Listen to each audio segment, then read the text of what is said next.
Effective Aging, Session 2. The aim of this session is to enable you to discuss and interpret health and lifestyle factors that inform physical activity and exercise program designed for people as they age. At the end of this session, you should be able to adapt and deliver safe and effective exercise programs for the healthy older adult in various environments, including care settings where appropriate. What a person should know and be able to do in any adult training depends on an understanding of the purpose of that role, the desire for this type of work, customer requirements, and quality delivery. You should be able to demonstrate a knowledge and understanding of the effects of aging on health and physiology, the effect of aging on adaptation to exercise, the effect of aging on program design and delivery, and the appropriate screening processes to use with older adults. Now, we will be touching briefly on the health and physiology as we discussed this in detail in the previous session. But we will be concentrating more on adaptation, design and delivery of the programs and discussing what are the appropriate screening processes to use while dealing with older adults. Glossary of terms. Stakeholders. Who are they? Screening. How to screen. That would be talking about the PAR-Q and fitness assessments. We'll talk about the FIT principle as it applies to aging.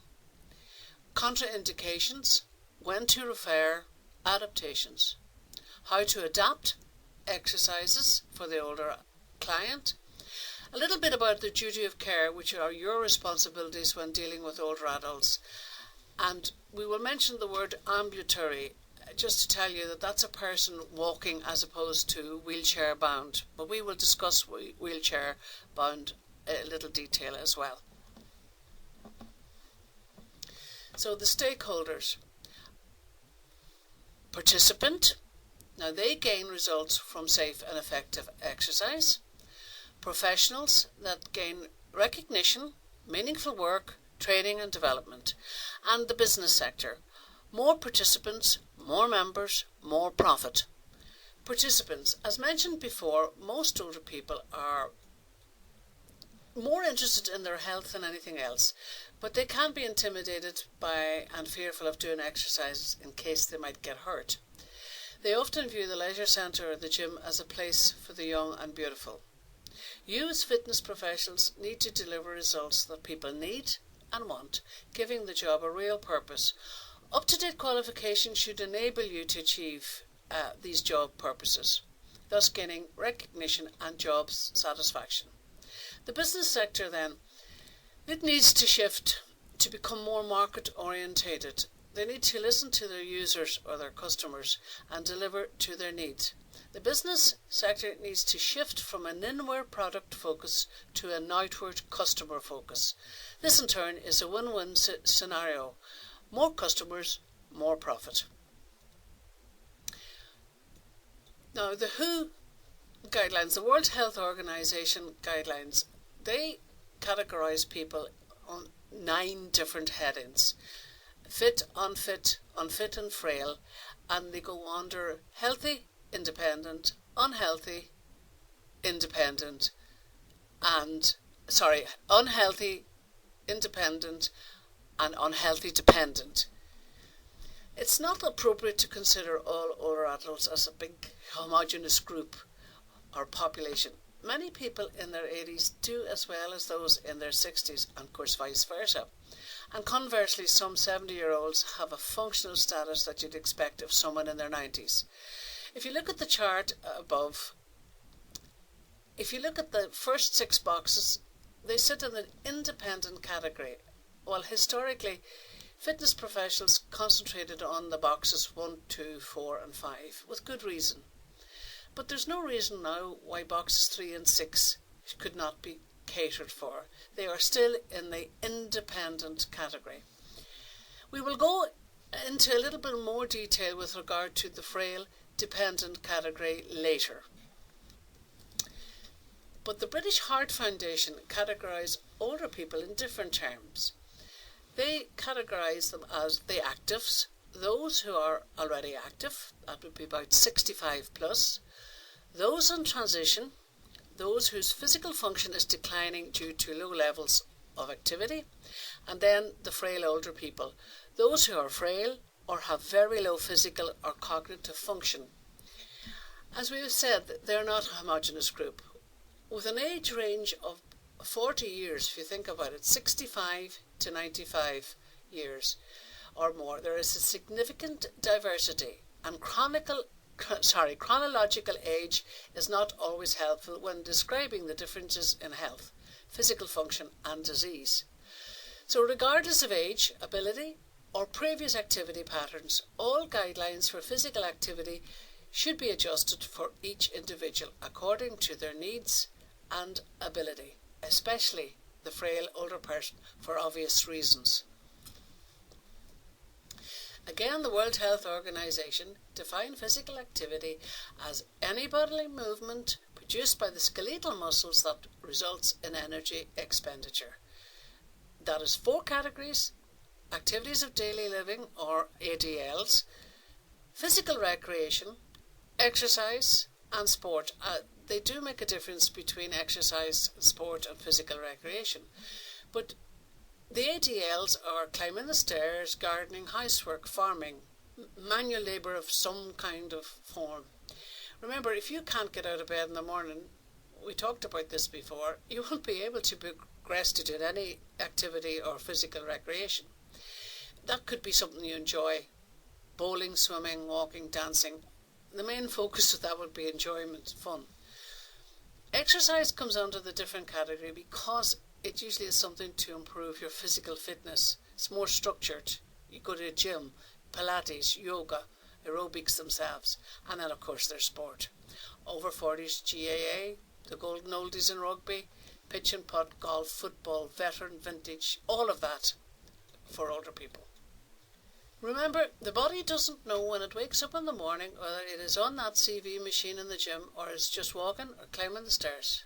It just knows it's expending energy, and it's just a matter of how intense that movement is. Physical activity is important for older adults, and regular physical activity can assist in reversing the age-related decline in the physical and psychological function. And we mentioned it in the earlier session that regular physical activity can reduce the age-related decline by as much as 50%. And if we could bottle that and sell it for thousands, we can't. It's free. We were made to move our muscles and joints. Now, here comes a wee task. I want you to name at least 3 ways that remaining physically active can benefit an older person as they age.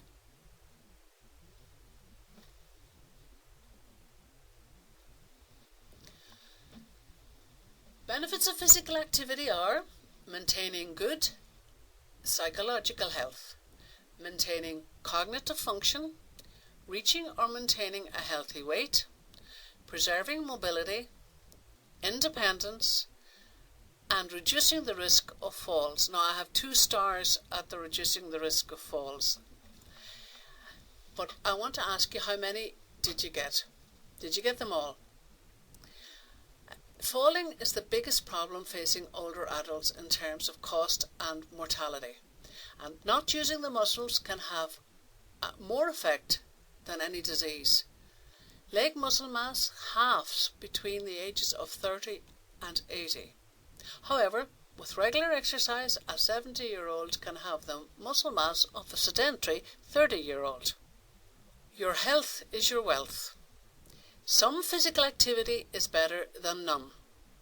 Older adults will gain some benefits relative to being inactive, but more is better than some.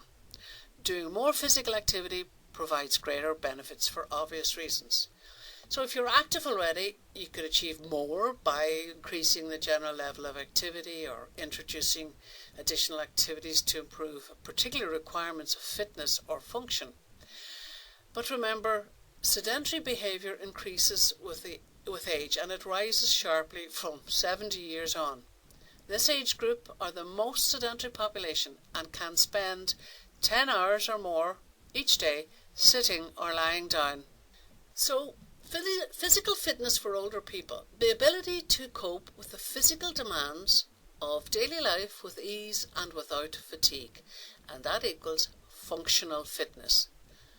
Most older people are interested in being able to be fit for whatever function, whether it may be running after their grandchildren, bending down, picking up something, keeping themselves independent really, and not be completely exhausted at the end of the day. The aging cycle. As people get older, the gap widens between what people can do and what they do. This leads to the fitness gap, the difference between how fit a person is and how fit he or she could be. From the age of 30 onwards, we can expect a decrease of 1% per annum in aerobic fitness due to decreased capacity of our heart and lungs and blood vessels, etc. Strength due to thinning of the bones and weakening of the muscles. Balance and coordination due to wear and tear, eyes, ears, nerves, proprioceptors, etc. Range of movement due to loss in muscle elasticity and joint mobility, and you know all that from previous learning. But the areas most affected from sedentary aging are performing activities of daily living due to joint stiffness and a limited range of motion. Posture is affected due to weak postural muscles, the neck and torso, and balance and gait due to hips, knees and ankles. And as with everything that is being discussed here, research has shown that regular participation in an exercise program will make a significant improvement in joint range of motion and mobility in older adults. So, physical activity, fitness and health. Aerobic fitness, muscle strength, balance and coordination, range of movement and flexibility. These are some of the key components of physical fitness for older people as they age, and they should be included in any program that you devise. The other skill-related components such as stamina, agility, reaction time, while important, are not quite as appropriate when considering a program for the older person, unless of course they are in the athlete category. So we're going to look at the definition of these components with regard to how they impact on older people's lives. So let's look at aerobic fitness. That's the ability to carry out bouts of continuous movement without undue fatigue. Aerobic fitness can be improved by doing activities that cause them to breathe more deeply but not be out of breath. Raise the heart rate a little, maybe more than normal, and raise the body temperature a little too. We have a little saying, huff but don't puff. Don't get out of puff. Bump but don't thump. Your heart should be bumping a little bit. And we were trying to think of something about your temperature, so we said glow but don't flow. So let's look at muscular strength. That's the ability to push, pull, squeeze, lift, lower, carry and climb when required. And so strength is an ability to exert a force. Muscles will remain strong if they are regularly used in overcoming some form of resistance. Well, best activities should include all of the above: pushing, pulling, squeezing, lifting, lowering, all of that.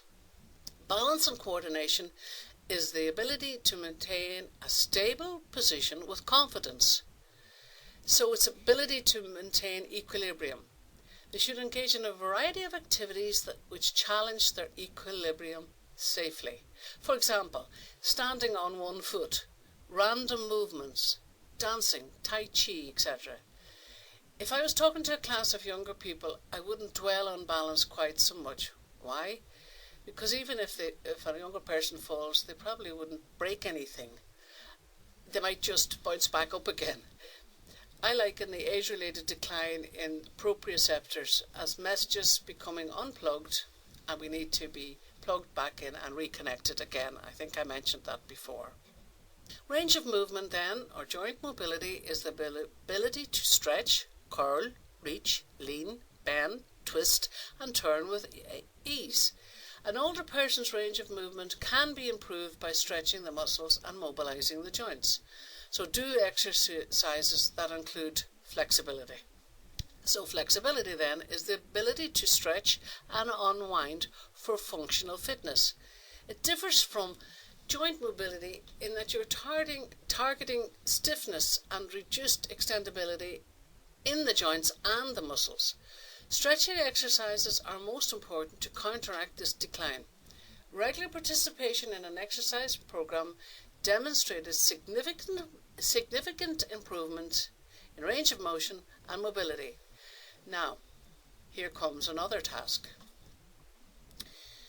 Your task is, what is the most important element in reducing the risk of falls in older adults? Is it A, upper body strength, B, mood, C, postural stability, or D, memory? So what is the most element in reducing the risk of falls in your opinion in older people? A, upper body strength, B, mood, C, postural stability, or D, memory? Well, of course, the answer is C, postural stability. Did you get it right? Now, different strokes for older folks. A balanced approach to exercise prescription includes all those components that I just talked about of functional mobility. Now, several components may be trained in one activity, example, walking. Designing a balanced program includes planning for activities which can elicit both specific and general adaptations. All components, CV endurance, muscle strength, balance, coordination and body composition, walking's an excellent activity which challenges all of these components. Specific activities produce specific adaptations in specific components. This concept is known as specificity of training. Think about it. If you want to get up out of a chair more easily, you would exercise the quadriceps, the group of muscles, right? Not the ankle flexibility exercises. You wouldn't do that.